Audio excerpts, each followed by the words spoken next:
Hi నమస్తే, this is Pouni. Welcome to YK మనం. రాయలసీమ నీటి కష్టాలకు శాశ్వత పరిష్కారంగా భావిస్తున్న సిద్ధేశ్వరం బ్యారేజీ ప్రతిపాదన మరోసారి తెరపైకి వచ్చింది. కృష్ణా నదిపై శ్రీశైలానికి ఎగువన నిర్మించ తలపెట్టిన ఈ బ్యారేజీ ద్వారా నదికి వచ్చే స్వల్ప వరదను సైతం వృధా కాకుండా అడ్డుకట్ట వేసి శ్రీశైలం నీటి మట్టంతో సంబంధం లేకుండా పోతిరెడ్డిపాడు ద్వారా రాయలసీమకు గ్రావిటీతో సాగు తాగునీరు అందించవచ్చని నిపుణులు చెప్తున్నారు. దాదాపు 50 నుంచి 70 టీఎంసీల నీటి నిల్వ సామర్థ్యంతో సుమారు 15,000 కోట్ల నుంచి 20,000 కోట్ల రూపాయల భారీ వ్యయంతో ప్రతిపాదించిన ఈ ప్రాజెక్టు కనుక సాకారమైతే రాయలసీమ వ్యాప్తంగా ఉన్న తెలుగు గంగ, గాలేరు నగరి, హంద్రీనీవా వంటి ప్రాజెక్టుల కింద సుమారు 15 నుంచి 20 లక్షల ఎకరాల ఆయకట్టుకు శాశ్వత సాగునీటి భరోసా లభిస్తుంది. అయితే తెలంగాణ పరిధిలోని కొన్ని ప్రాంతాల ముంపు సమస్యలు మరియు రెండు రాష్ట్రాల మధ్య అంతర్రాష్ట్ర వివాదాలు, బోర్డు అనుమతులు కొలిక్కి వస్తేనే ఈ దశాబ్దాల కళ సాకారమయ్యే అవకాశం ఉంది. మరి సిద్ధేశ్వరం ప్రతిపాదన కార్యరూపం దాలుస్తుందా? సిద్ధేశ్వరం బ్యారేజీ కళ ఎప్పుడు సాకారమవుతుంది? దీనిపై మరింత సమాచారాన్ని మా కరెస్పాండెంట్ మురళీకృష్ణ లైవ్లో అందిస్తారు. మురళీకృష్ణ, చెప్పండి. రాయలసీమ దశాబ్దాల కలగా చెప్తున్న సిద్ధేశ్వరం అలుగు ప్రాజెక్టు గురించి అసలు మీరేం చెప్తారు? అండ్ దీని గురించి ప్రభుత్వం ఏ విధంగా స్పందిస్తుంది? ఏదైతే ఉమ్మడి కర్నూలు జిల్లాకి శాశ్వత పరిష్కారం చూపే విధంగా, అంటే రాయలసీమ మొత్తానికి శాశ్వత నీటి పరిష్కారానికి చూపే విధంగా ఈ సిద్ధేశ్వరం అలుగు ప్రాజెక్టు నిర్మాణం చేపట్టాలని గత దశాబ్దాల కాలంగా ఎన్నో పోరాటాలు చేసి ప్రాజెక్టు నిర్మాణం చేపట్టాలని ప్రభుత్వాలకు విన్నవిస్తున్నారు. సాగునీటి సాధన సమితి సభ్యులు, అదేవిధంగా రైతులు కూడా ఈ ప్రాజెక్టు నిర్మాణం చేపడితే ఇక్కడ ఉన్నటువంటి దాదాపు 15 నుంచి 20 లక్షల ఎకరాలకు కూడా సాగునీరు అందుతుంది. కొన్ని వందల గ్రామాలకు కూడా తాగునీరు అందే అవకాశం ఉందని చెప్పి కూడా స్పష్టం చేస్తున్నారు. ఈ నేపథ్యంలోనే ఈ ప్రాజెక్టు నిర్మాణానికి సంబంధించి మరోసారి ఈ ప్రతిపాదన తెరపైకి వచ్చింది. గత దశాబ్దాల కాలంగా ఈ ప్రాజెక్టు సాధనకు సంబంధించి ఎన్నో పోరాటాలు చేస్తున్నటువంటి ఈ సాధన సమితి నాయకులు మరోసారి ఈ ప్రాజెక్టు నిర్మాణం చేపట్టాలని చెప్పి కూడా ప్రభుత్వాన్ని డిమాండ్ చేస్తున్నారు. ఏదైతే రాయలసీమలో ఇప్పటికే కరువు ప్రాంతంగా ఉన్నటువంటి ఈ కర్నూలు జిల్లాలో దాదాపు ప్రతి ఏటా కూడా కొన్ని వందల టీఎంసీల వరద జలాలన్నీ కూడా వృధాగా కిందికి వెళ్తున్నటువంటి పరిస్థితి నెలకొంది. కనీసం ఈ పారే నీటిని ఆపుకొని నీటిని స్టోరేజ్ చేసుకొని ఈ గ్రావిటీ ద్వారా ఈ నీటిని అన్నిటిని కూడా సాగుకు ఉపయోగించుకునే అవకాశం ఉన్నా కూడా ఈ ప్రాజెక్టు నిర్మాణం చేపట్టకపోవడంతోనే ఈ నీళ్ళన్నీ కూడా వృధాగా సముద్రం పాలవుతున్నాయి, కిందకి వెళ్తున్నటువంటి పరిస్థితి నెలకొంది. అయితే ఈ ప్రాజెక్టు నిర్మాణానికి సంబంధించి శ్రీశైలం ప్రాజెక్టుకు సంబంధించి ఎలాంటి ఇబ్బంది లేకుండా ఆ ప్రాజెక్టుకు సంబంధించినటువంటి అంశాన్ని కాకుండా, అంటే ప్రాజెక్టుపై ఎలాంటి భారం పడకుండా ఏదైతే శ్రీశైలం ప్రస్తుతం ఉన్నటువంటి 215 టీఎంసీల కెపాసిటీ ఉందో ఆ టీఎంసీలో కెపాసిటీకి సంబంధించి ఎలాంటి డోకా లేకుండా కేవలం ఈ సిద్ధేశ్వరం ప్రాజెక్ట్ ఏదైతే ఉందో ఈ వరద జలాలన్నీ కూడా అటు తుంగభద్ర ఇటు కృష్ణా నదికి వచ్చేటటువంటి వరదలో కొంత భాగాన్ని అడ్డుకట్ట వేసి సిద్ధేశ్వరం ద్వారా దాదాపు 50 నుంచి 70 టీఎంసీల వరకు నీటిని స్టోరేజ్ చేసుకోవచ్చు అని చెప్తా ఉన్నారు. ఎస్, అంటే ఈ సిద్ధేశ్వర అలుగు నిర్మాణం అయితే మరి రాయలసీమ నీటి సమస్యకు నిజంగానే ఒక పరిష్కారం లభిస్తుంది అని అనుకోవచ్చా మురళి?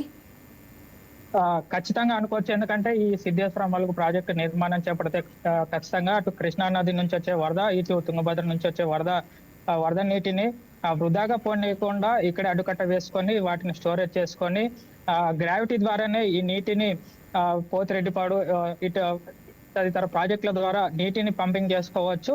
దాదాపు కొన్ని లక్షల ఎకరాలకు సాగునీరు అందుతుంది. సమ్మర్ లో కూడా ఈ నీళ్లను స్టోరేజ్ చేసుకున్నాక సమ్మర్ లో కూడా ఈ సాగునీరు అందించేందుకు కూడా ఎంతగానో ఉపయోగపడుతుంది. ఎందుకంటే శ్రీశైలం ప్రాజెక్ట్ ఏదైతే ఉందో దాదాపు 215 టీఎంసీల కెపాసిటీ, ప్రస్తుతం 885 అడుగులకు చేరువలో ఉండేటటువంటి ప్రాజెక్టుకి ఇబ్బంది లేకుండా కూడా ఈ సిద్ధేశ్వరం అలుగు ప్రాజెక్టు నిర్మాణం చేపడితే కనుక ఖచ్చితంగా ఈ నీళ్లను స్టోరేజ్ చేసి రాయలసీమ మొత్తం కూడా సస్యశ్యామలం అవుతుందని చెప్తా ఉన్నారు. అంటే మెయిన్ మురళి, ఈ ప్రాజెక్టుకు అమలుకు ఉన్న అడ్డంకులు ఏంటి? అసలు ప్రధాన అడ్డంకులు అంటే అటుగా ఉన్నటువంటి తెలంగాణ రాష్ట్రానికి సంబంధించినటువంటి కొన్ని గ్రామాలు ముంపునకు గురవుతాయి. మరోవైపు ఏదైతే ఈ ప్రాజెక్టు నిర్మాణానికి సంబంధించి గత కొన్ని దశాబ్దాల కాలంగా కూడా పెండింగ్ పడతా వస్తుంది. దాదాపు కొన్ని వేల కోట్ల రూపాయలు వెచ్చించి ఈ ప్రాజెక్టు నిర్మాణం చేపడితే గనక తెలంగాణ రాష్ట్రం పరిధిలో ఉన్నటువంటి దాదాపు 10 నుంచి 20 గ్రామాల్లో నీట ముంపుకు గురవుతాయని చెప్పి కూడా అబ్జెక్షన్ చేస్తున్నటువంటి పరిస్థితి నెలకొంది. మరోవైపు ఈ ప్రాజెక్టు నిర్మాణం చేపడితే కన్నా రాయలసీమ ప్రాంతంలో వాళ్ళంతా కూడా జలచోడం చేసే అవకాశం ఉందని చెప్పి కూడా తెలంగాణ వాళ్ళు అబ్జెక్షన్ చేస్తున్నటువంటి పరిస్థితిలో ఈ ప్రాజెక్టు పెండింగ్ పడతా వస్తుంది. అయితే ఆ ఇరు రాష్ట్రాలు కూర్చొని సంప్రదింపులు జరుపుకొని ఆ నీళ్ల కేటాయింపు అనేది ఏదైనా ఒక చర్చ జరుపుకొని వాటా ఏదైతే వస్తుందో తెలంగాణకు సంబంధించి తెలంగాణ రాష్ట్రానికి సంబంధించి అటువైపు ఉన్నటువంటి గ్రామాలకు కావచ్చు, అటువైపు ఉన్నటువంటి జిల్లాలకు కావచ్చు సాగునీటు, ఇటువైపు ఉన్నటువంటి ప్రాంతాలకు రాయలసీమ ఆంధ్రప్రదేశ్లోని రాయలసీమ ప్రాంతాలకు రావాల్సినటువంటి సాగునీటి వాటాలకు సంబంధించినటువంటి చర్చలు చేసుకొని ఎవరికి ఎంత మేర నీళ్ల కేటాయింపు చేయాలని చెప్పి కూడా ఒక ప్రతిపాదన పెట్టి ముందుకు తీసుకెళ్లే అవకాశం ఉంటుంది. దీనికి సంబంధించి మేధావులంతా కూడా గత కొన్నేళ్లుగా పోరాటాలు చేస్తా ఉన్నారు. ప్రభుత్వం కూడా దీనికి సంబంధించి సానుకూలంగా స్పందించి ఈ ప్రాజెక్టు నిర్మాణం చేపట్టాలని చెప్పి కూడా గట్టిగా డిమాండ్ చేస్తా ఉన్నారు. Thank you Murali.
ఇంకా ఇదే అంశంపై మనతో చర్చించడానికి పి రామకృష్ణ సిపిఎం రైతు సంఘం నాయకులు ఆయన జాయిన్ అవుతున్నారు. ఆయనతో ఇప్పుడు మాట్లాడదాం. నమస్తే రామకృష్ణ గారు. మేడం నమస్తే మేడం.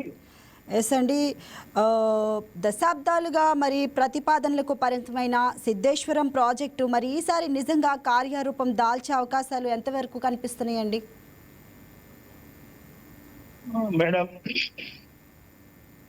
సిద్ధేశ్వరం ఈ అలుగు ప్రాజెక్ట్ అనేటువంటిది చాలా కీలకమైనటువంటిది, చాలా ముఖ్యమైనటువంటిది మేడం.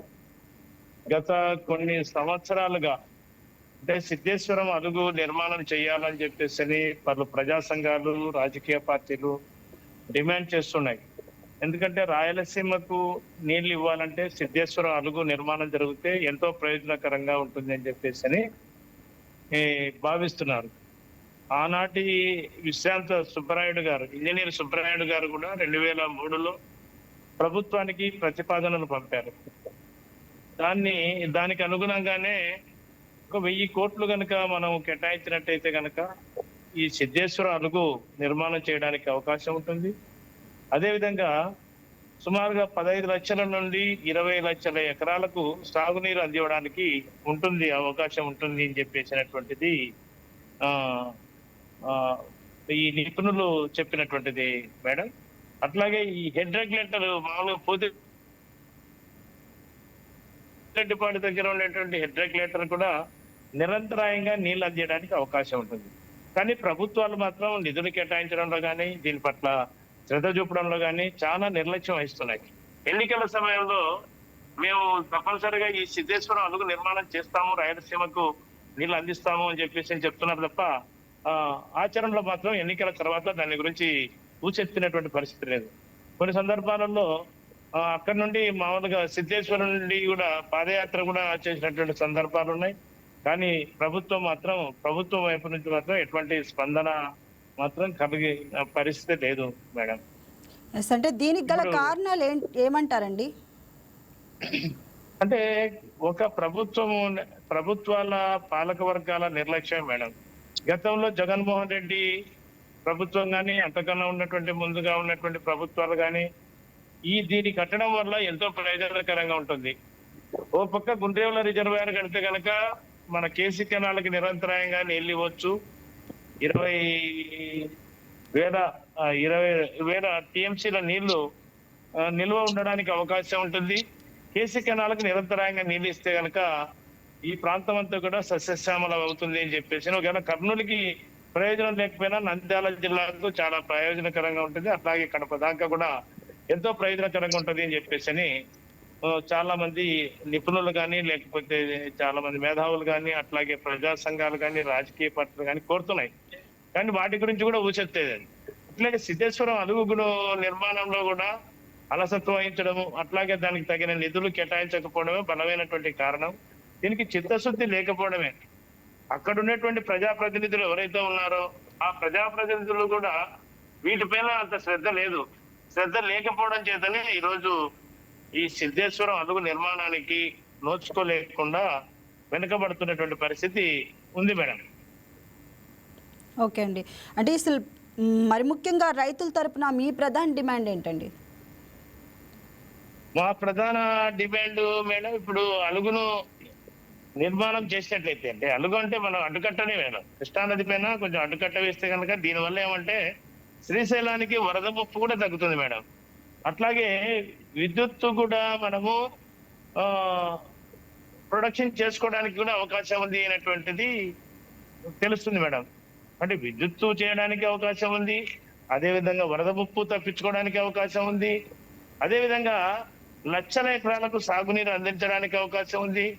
ఈ పోతిరెడ్డి హెడ్ రెగ్యులేటర్ కు నిరంతరాయంగా నీళ్లు ఇవ్వడానికి అవకాశం ఉంది. అలుగు ఒక పక్కనేమో ఒక సైడ్ ఏమో ఒక 50 టీఎంసీల నీళ్లు నిలవడానికి అవకాశం ఉంది.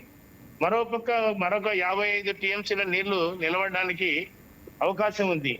కానీ అటువంటి మంచి ఒక ప్రాజెక్టు నిర్మాణం చేయడం కోసం అంటే శాశ్వత పరిష్కారం, అంటే రాయలసీమ అంటే వెనుకబడినటువంటి ప్రాంతంగా ఉన్నటువంటి ప్రాంతం, అంటే ఎడారిగా ఉన్నటువంటి ప్రాంతం, నిత్యం కరువుకు గురయ్యేటువంటి ప్రాంతం. అట్లాంటి దానికి ఈ సిద్ధేశ్వరము అలుగును కనుక నిర్మాణం చేసినట్లయితే చాలా ఉపయోగకరంగా ఉంటుంది. కానీ అటువంటి అలుగు పట్ల శ్రద్ధ లేదు. అంటే పాలకుల నిర్లక్ష్యం, నిధులు కేటాయించకపోవడం, కానీ నిర్లక్ష్యం తప్ప మరొకటి కాదు అనేటువంటిది మాకున్నటువంటి అభిప్రాయం. కనీసం అంటే మేము అడుగుతున్నది ఏంటంటే 2 రాష్ట్రాల మధ్య కొద్దిగా వివాదం కూడా ఉంది ఈ సమస్య పైన.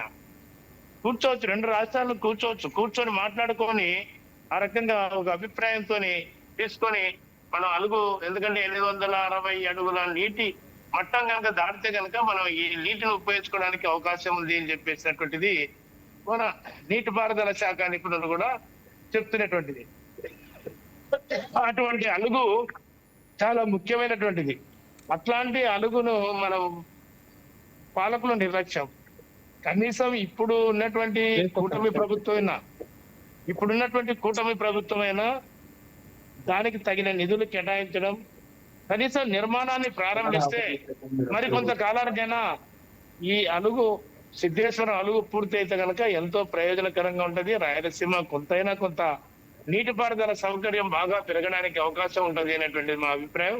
కాబట్టి ఇప్పుడు కొత్తగా వచ్చినటువంటి కూటమి ప్రభుత్వం దానికి ప్రాముఖ్యత ఇవ్వాలా, ప్రాధాన్యత ఇవ్వాలా. ఎందుకంటే ఇప్పుడు కేటాయించినటువంటి ఏవైతే నిధులు ఉన్నాయో ఆ నిధులు కూడా ప్రాజెక్టుల నిర్మాణం కోసం కేటాయించిన నిధులు కూడా చాలా తక్కువ కేటాయించినారు. ఈ నిధులు చాలు. ప్రత్యేకంగా నిధులు కేంద్ర ప్రభుత్వం మీద కొంచెం ఒత్తిడి తీసుకొని వచ్చి మనకు అనుకూలంగా ఇప్పుడు ఉన్నటువంటి రాష్ట్ర ప్రభుత్వం కేంద్ర ప్రభుత్వానికి చాలా అనుకూలమైనటువంటి ప్రభుత్వం.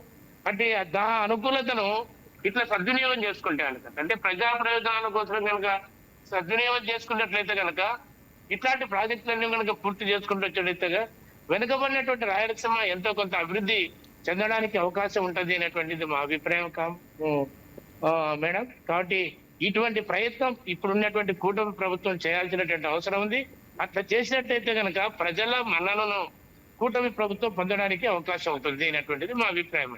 ఎస్, అంటే రామకృష్ణ గారు ఇప్పుడు ఈ ప్రాజెక్ట్ అనేది నిర్మించబడితే తెలంగాణకు ముంపు ఉంది అనే అభ్యంతరాలు అయితే వ్యక్తమవుతున్నాయా? మరి ఎంతవరకు నిజం అది?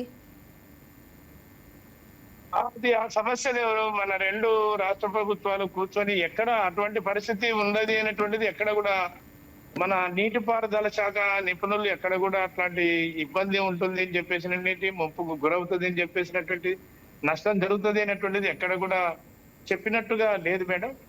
అందుకోసం అట్లాంటి సమస్యలు ఏవైనా ఎక్కడైనా చిన్న చిన్న సమస్యలు ఉంటే కూడా పరిష్కారం చేసుకోవడానికి రెండు రాష్ట్ర ప్రభుత్వాలు ఇప్పుడున్నటువంటి ప్రభుత్వం కూడా, అక్కడ కాంగ్రెస్ ప్రభుత్వం ఉన్నప్పుడు కూడా తెలంగాణలో ఇక్కడ ఎన్డీఏ ప్రభుత్వము కూటమి ప్రభుత్వం ఉంటే రెండు ప్రభుత్వాలు కూడా చాలా అనుకూలంగా ఉన్నటువంటి ప్రభుత్వాలే, స్నేహపూర్వకంగా ఉన్నటువంటి ప్రభుత్వాలు. కాబట్టి ఆ రకంగా కూర్చొని పరిష్కారం చేసుకుంటే కనుక మన సిద్ధేశ్వరం అలుగు నిర్మాణం చేసినట్లయితే కనుక రాయలసీమకు ఎంతో ప్రయోజనకరంగా ఉండేదానికి అవకాశం ఉంది.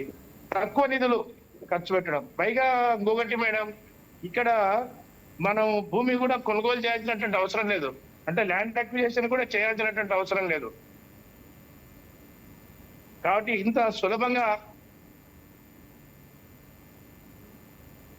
ప్రాజెక్టును మనం కొంచెం శ్రద్ధ తీసుకుంటే కనుక, దీని మీద కొద్దిగా మనం దాని మీద ఎఫర్ట్ పెడితే కనుక తెలంగాణ ప్రభుత్వాన్ని కూడా అంగీకరింపజేసుకోవడానికి అవకాశం ఉంది.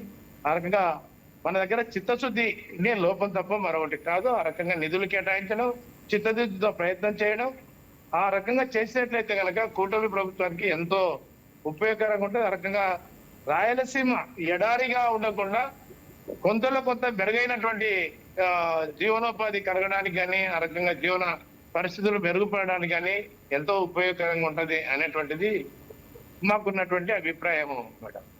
ఓకే అండి, ఇప్పుడు కృష్ణా జలాల పంపిణీపై ఈ ప్రాజెక్టు ప్రభావం ఏ విధంగా ఉండబోతుంది? అంటే కృష్ణా నది పైనే కదా మేడం మనం అలుగును కూడా ఇక్కడ అడ్డుకట్ట కడుతున్నటువంటిది కూడా కృష్ణా నది పైననే కట్టేటువంటిది. నీటిని కిందికి వృధాగా వదిలివేయకుండా, శ్రీశైలం రిజర్వాయర్ నిండిదంటే కిందికి వదిలేసేస్తున్నారు కంప్లీట్ గా. ఆ నీటిని కిందికి వదిలివేయకుండా మనం ఇక్కడ కనుక అలుగు గల కట్టినట్లయితే కనుక నేను ఇందాక చెప్పినట్టు 50 టీఎంసీలు ఒక పక్క, 55 టీఎంసీలు మరో పక్క నిల్వ పెట్టుకొని ఆ రకంగా head regulator Pothireddy head regulator కు నిరంతరాయంగా నీళ్లు ఇవ్వడానికి అవకాశం ఉంది. కాబట్టి కృష్ణానదికి ఎటువంటి అంతరాయం కానీ ఇబ్బంది కానీ కలిగినట్టుగా ఎక్కడ కూడా చెప్పడం లేదు మేడం. ఆ రకంగా నీటిపారుదల శాఖ నిపుణులు కూడా ఆ అభిప్రాయాన్ని వ్యక్తం చేసినట్టు కూడా లేదు. దీనివల్ల నీరు వృధా కాకుండా దీన్ని ఉపయోగించుకున్నట్లయితే కనుక రాయలసీమకు మాత్రం ఎంతో ఉపయోగకరంగా ఉంటది అనేటువంటిది మేడం. అంటే పర్యావరణ అలానే మరి ముంపు సమస్యలు ఎంత మేర ఉండవచ్చు అని అంటారు మీరు? ముంపు సమస్యలు ఎంతో కొద్ది ఉంటాయి మేడం. ఇంత పెద్ద ప్రాజెక్టు కట్టినప్పుడు కొంత ఉంటది, దాన్ని ఇప్పుడు మనము త్యాగం చేయాల్సిందే. అనేక ప్రాజెక్టులు కడుతున్నారు, అనేక రకాల పరిశ్రమల నిర్మాణం చేస్తున్నారు, అది ఉపాధి రహితమైనటువంటి ప్రాజెక్టులు కూడా కడుతున్నారు. దానికోసం భూములు వేల ఎకరాలు భూములు త్యాగం చేస్తున్నారు. గ్రామాలు లేచిపోతున్నటువంటి పరిస్థితి ఉంది.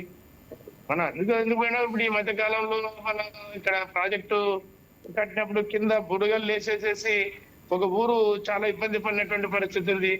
అయినా దాన్ని మళ్ళీ కంట్రోల్ చేసి దాన్ని మామూలు స్థితిలోకి తీసుకొచ్చినటువంటి పరిస్థితి ఉంది. అంటే త్యాగం తప్పదు మేడం. కొంత అంటే మనం లాభం పొందాలన్నప్పుడు, ఒకటి కావాలన్నప్పుడు ఒకటి కోల్పోవాల్సిన పరిస్థితి కూడా ఉంటది. అటువంటివి కూడా కొన్ని ఉండొచ్చు, అటు తెలంగాణలో కానీ మనకు ఆంధ్రకు కానీ కొంత ఉండొచ్చు. ఏ గ్రామము ఎక్కడెక్కడ అనేటువంటిది స్పష్టంగా లేకపోయినప్పుడు కాకపోతే ఎంతో కొంత నష్టం కూడా ఉంటది. అంటే మనకు ఒక 20 లక్షల టీఎంసీల నీరు వస్తున్నప్పుడు కొద్దిగానైనా నష్టం లేకుండా ఉండేదానికి అవకాశంలో కొద్దిగా నష్టం ఉంటుంది. తప్పనిసరిగా దాన్ని మనం భరించాల్సిందే. దానివల్ల ఎంతో ప్రయోజనం, లక్షలాది జనానికి, కోట్లాది జనానికి ఎంతో ఉపయోగకరంగా సాగునీరు, తాగునీరు ఇబ్బంది లేకుండా ఉండేటువంటిది, వలసలను మనం నివారించడానికి కానీ ఎంతో ఉపయోగకరంగా ఉండేటువంటిది. కాబట్టి తప్పనిసరిగా దాన్ని మనం త్యాగం చేయాల్సిందే. ఆ రకంగా కొంత కావాలన్నప్పుడు కొంత కోల్పోవాల్సినటువంటి పరిస్థితి కూడా ఉంటుంది మేడం. ఇది ఎస్ సార్. అంటే రామకృష్ణ గారు, అలానే ఈ ప్రాజెక్టు అమలైతే నిజంగా మరి రాయలసీమ ఆర్థిక పరిస్థితుల్లో ఎటువంటి మార్పులు వస్తాయంటారు? బ్రహ్మాండమైనటువంటి మార్పులు రావడానికి అవకాశం ఉంది అనేటువంటిదే కదా మేడం. మనకు సుబ్బరాయుడు గారు, విశ్రాంతి సుబ్బరాయుడు గారు, ఆయన 2003లో ప్రతిపాదనలు పంపించినప్పుడు కూడా చెప్పినటువంటి సందర్భం, గవర్నమెంట్ కు, ఆనాడు ఉన్నటువంటి గవర్నమెంట్ కు ఆయన నివేదిక సమర్పించేసి దీన్ని సిద్ధేశ్వరం అలుగు కట్టండి, ఎంతో ఉపయోగకరంగా ఉంటది. మన రాయలసీమ అనేక ప్రాంతాలు కూడా అన్ని కూడా అక్కడ ఉన్నటువంటి చెరువులు కానీ, కుంటలు కానీ వీటన్నిటిని కానీ నింపుకుంటూ పోతే కనుక వేల ఎకరాలు ఈరోజు సాగులోకి రావడానికి అవకాశం ఉంటుంది. కాబట్టి సిద్ధేశ్వరం అలుగు కట్టండి, హెడ్ కు నిరంతరాయంగా నీళ్లు ఇవ్వడానికి అవకాశం ఉంటుంది. హెడ్ కు ఒకసారి మనం నీళ్లు ఇవ్వలేకపోతున్నాం. కాబట్టి దీన్ని నిర్మాణం చేసినట్లయితే అట్లా హెడ్ కు పోతిరెడ్డిపాడు హెడ్ కు నీళ్లు నిరంతరాయంగా ఇస్తే కనుక ఆ రకంగా మొత్తం చెరువులు, కుంటలు ఇవన్నీ కూడా నింపుకుంటూ పోతే కనుక ఆ రకంగా రాయలసీమలో ఒక రకమైనటువంటి ప్రభావం, ఆర్థిక పరిస్థితులలో మెరుగు రావడానికి అవకాశం ఉంటుంది అని చెప్పేసినటువంటిది ఆయన రాసినటువంటి దాంట్లో, ఆయన చెప్పినటువంటి ప్రభుత్వానికి ఇచ్చినటువంటి నివేదికలు కూడా చాలా స్పష్టంగా పొందుపరిచినటువంటి పరిస్థితి ఉంది. కానీ ప్రభుత్వాలు మాత్రం పట్టించుకోవడం లేదు. అది మన దరిద్రం. పాలక వర్గాలకు చిత్తశుద్ధి లేకపోవడం చేత ఈరోజు ప్రాజెక్టులు అన్ని కూడా ఎక్కడేసిన దొంగలి అక్కడే ఉంది. కర్నూలు జిల్లా ఈరోజు మొత్తం చుట్టుపక్కల అంతా కూడా ప్రాజెక్టులు ఉన్నాయి. వేదవతి కానీ, ఆర్జేస్ కుడికాలో కానీ, గుంటూరు రిజర్వాయర్ కానీ, మేలగనూరు వరదకాలు కానీ, ఇవన్నీ గ్రావిటీ ద్వారా వచ్చేటువంటి మేడం. కొన్ని గ్రావిటీ ద్వారా ఎత్తిపోసాల్సినటువంటి అవసరం కూడా లేదు. గ్రావిటీ ద్వారా వచ్చేటువంటివి కూడా ఈరోజు మనం నిర్మాణం చేసుకోలేకపోతున్నాం. కాబట్టి మనం ఈరోజు మే కాదు, ఇప్పుడు మే నెలలో మే అయిపోయింది, జూన్ లో ఉన్నాం, ఇప్పుడు జూన్లోకి వచ్చినాం. అంటే ఇప్పుడు తిరిగి రాకట ప్రారంభిస్తారు మన జనమంతా కూడా. ఈ రాయలసీమలో ఉండేటువంటి వాళ్ళందరూ కూడా కోస్తా కానీ, లేకుంటే బెంగళూరు కానీ, హైదరాబాద్ కానీ ఎక్కడో సుదూర ప్రాంతాలకు వలసపోయి వాళ్ళ పిల్లలు చదివించుకోలేక ఇబ్బంది పడుతూ ఇప్పుడు తిరిగి రాకట ప్రారంభించడం అనేటువంటి జరుగుతుంది. చాలా అన్యాయంగా, అంటే అక్కడ ఉండేటువంటి వాళ్ళ బ్రతుకు జీవన పరిస్థితులు చూస్తే కనుక చాలా అధ్వానంగా ఉన్నాయి. ఓ రకంగా మానవ అమ్ముకొని బతికేటువంటి వాళ్ళు కూడా వందల మంది ఉన్నారు అనేటువంటిది చాలా మంది నిపుణులు మనకు రాసి, మన వ్యాసాలు రాసిన సందర్భంలో కూడా మనకు ఆ రకంగా చాలా హీనమైనటువంటి పరిస్థితి ఉంది. కాబట్టి ఈ సిద్ధేశ్వరం అలుగు కట్టడం ద్వారా కొంతైనా మెరుగైనటువంటి పరిస్థితులు రావడానికి అవకాశం ఉంది అనేటువంటిది మాకున్నటువంటి అభిప్రాయము మేడం. కాబట్టి సిద్ధేశ్వరం అలుగు నిర్మాణం తక్షణమే ప్రభుత్వం జోక్యం చేసుకుని ప్రభుత్వం ఆ రకంగా నిధులు కేటాయించి సిద్ధేశ్వరం అలుగును నిర్మాణం చేయాలని చెప్పేసినటువంటిది మేము కోరుతా ఉన్నాం. ఆ రకంగా కూటమి ప్రభుత్వం ఆ రకమైనటువంటి అడుగులు వేయడానికి మనకు ఇటు సిద్ధేశ్వరం కానీ, కొన్ని కర్నూలు జిల్లాలో ఉన్నటువంటి ప్రాజెక్టులు కానీ 479 కోట్లు కేటాయిస్తారు మేడం. 479 కోట్లు అంటే ఇప్పుడు ఎత్తిపోతల పథకాలు కనీసం పైప్ లైన్లు సరి చేసుకోవడానికి కూడా అవకాశం లేనటువంటి పరిస్థితి. అంటే కేవలం అవి ప్రాజెక్టులు కట్టడానికి కాదు, కొంతమంది రాజకీయ నాయకులు లేదంటే కొంతమంది కాంట్రాక్టర్లు భోజనానికి పనికి వస్తాయి తప్ప ప్రాజెక్టుల నిర్మాణానికి పనికొచ్చే విధంగా నిధులు కేటాయించడం లేదు. కూటమి ప్రభుత్వం ఆ రకంగా ప్రజల ప్రయోజనాలను దృష్టిలో పెట్టుకొని రాబోయే కాలంలో సుఖమైనటువంటి జీవితం కానీ, లేకుంటే వలసను నివారించడానికి కానీ ఆ రకంగా కృషి చేయాల్సినటువంటి అవసరం ఉంది. కూటమి ప్రభుత్వం మీద ఎన్నో ఆశలు పెట్టుకున్నారు ప్రజలు. కాబట్టి ఆశలను నీరు గార్చకుండా కూటమి ప్రభుత్వం ఆ రకమైన ఆ దిశన ఆలోచన చేయాలని చెప్పేసి తగిన నిధులు కేటాయించాలని చెప్పేసినటువంటిది నేను ఈ సందర్భంగా మీ ద్వారా ప్రభుత్వానికి విజ్ఞప్తి చేస్తున్నాను మేడం.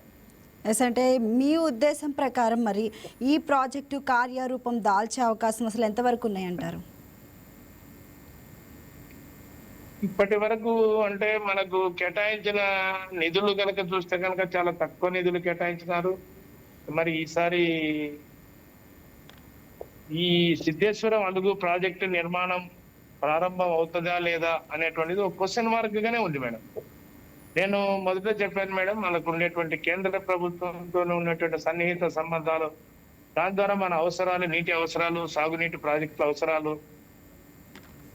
ఆ రకంగా ముఖ్యమంత్రి గారు కనుక జోక్యం చేసుకొని ప్రధానమంత్రిని ఒప్పించి నిధులు కనుక తీసుకొని వస్తే కనుక ఇది పెద్ద సమస్య కాదు, ఈ ప్రభుత్వానికి పెద్ద సమస్య కాదు.